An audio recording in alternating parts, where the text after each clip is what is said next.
Here we go. Focus. Now this movie, Onward.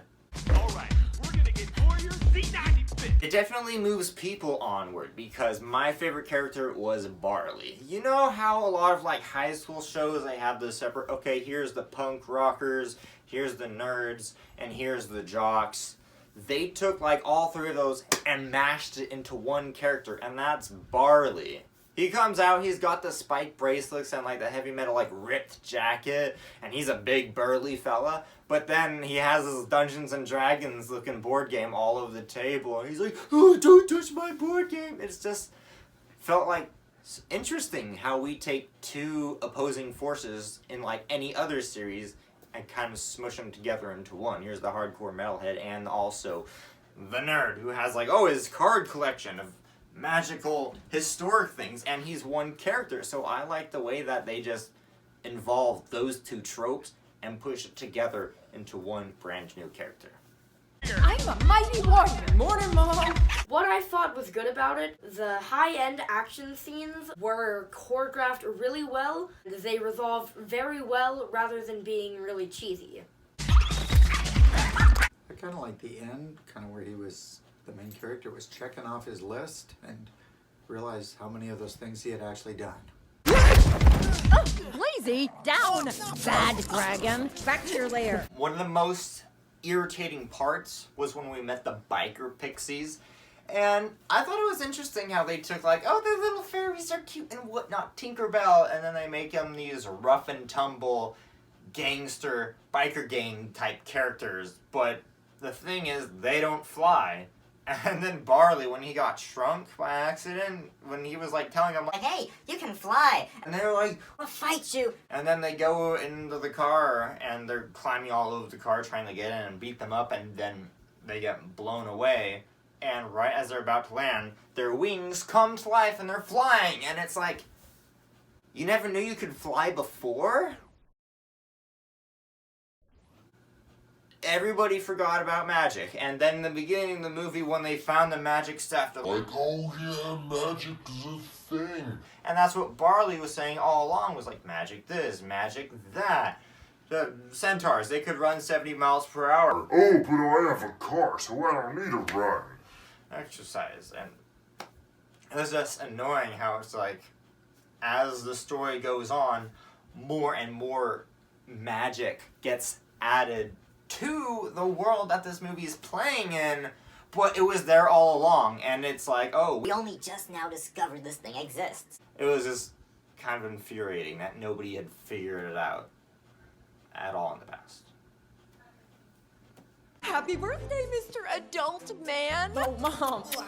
What I thought what was unique about the movie was it was like a Dungeons and Dragons game with our world thrown into there. I thought it was interesting how Barley's vehicle was almost like a character, and I was surprised that he actually killed it during the movie. Or sacrificed it, I guess is. What? You're wearing your dad's sweatshirt. Oh, you know, finally fits. One thing I think they could have done better is scooted the plot along faster. So at the beginning, they just take quite a while to introduce you to the characters.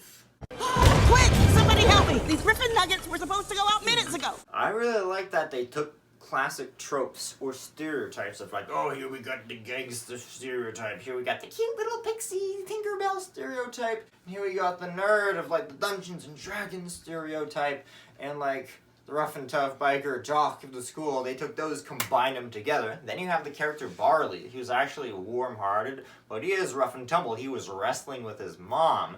And then they took like the bikers and the pixies and mushed them into one, and you're like, what is this? I've never seen this before. Can I see more of it? And then they also made the Pegasuses like raccoons, or like fighting over the trash can. That was great. I like to see taking classic negative like things or other stereotypes and combining it with something that's pretty much the opposite. You know, like the way you combine blue and orange, you can get brown. A lot of these characters are brown because they take two opposing character traits of the world and they combine it into one, and that creates entirely new scenarios. I think that Onward did very well. Your fearlessness? That's the Manticore? My brother and I seek a map to a phoenix gem.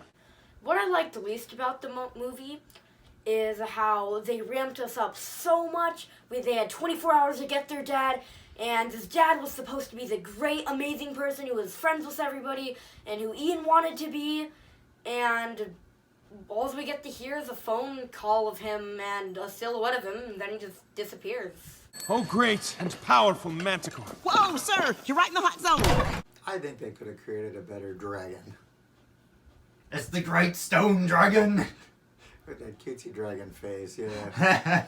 Oh, that's a children's menu. I would rate it a 7 out of 10, because while on one hand you got the good stuff, like the good action scenes that were choreographed really well and they were really enjoyable, you also have the other hand, which has The not so good stuff. like how the characters did feel underdeveloped and it took a bit too long to get to the plot point. I'd say about an 8.5. I think there's a few scenes in there that really don't make a lot of sense, but there are a lot of things that, looking at things kind of the way they are instead of the way you would like them to be. Something wrong? I thought the movie could have focused more on the relationship with the centaur dad. They made it like the focus of the movie was to momentarily resurrect their dead dad, their elf dad. But here, the mom is with her new boyfriend, who's this big, chunky centaur, who is also a cop, and who's obviously in trouble with Barley, because apparently Barley is like an outstanding citizen. Like, you can't tear down his own structures. Protesting destruction, demolition of old stuff, because he loves history. He's a nerd. He's a history nerd. But I just wish that, like, wouldn't that make a dynamic where Barley did not like the new centaur, and therefore he'd be like, Mom, don't go out with him. He's not good. He's pro-disgracing all this stuff that we gotta keep around because history matters. and the skinny son, he seemed kind of indifferent. He was so longing for his dad. Wouldn't he feel like if his mom got married to this guy and he had a new stepdad, wouldn't that be kind of like we're racing and ignoring the dad? Because they were saying, like, oh, that's your dad's jacket you're wearing and whatnot. So much emphasis was put on him.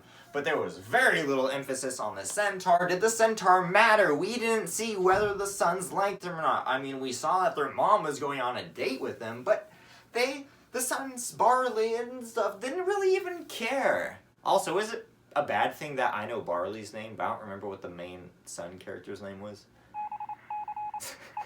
Barley was way more developed than his brother. Like, man, that's another thing they could have improved on. They could have improved on the character traits of the main character. But no, we know more about Barley than any of the other characters. So there is my review of Onward. Would I watch it again? I definitely would watch it again. But I'd have to give it like a 3.5 out of 5-star rating. You know, 7 out of 10. It was unique, it was interesting, it had new elements, and it really, I think it did push filmmaking and character development to the next level. But you know, I still didn't like it that much, so take it as you leave it. I hope you enjoyed it if you saw it, and if not, well, I already spoiled pretty much all the movie. We spoiled pretty much all the movie. Ready to stop.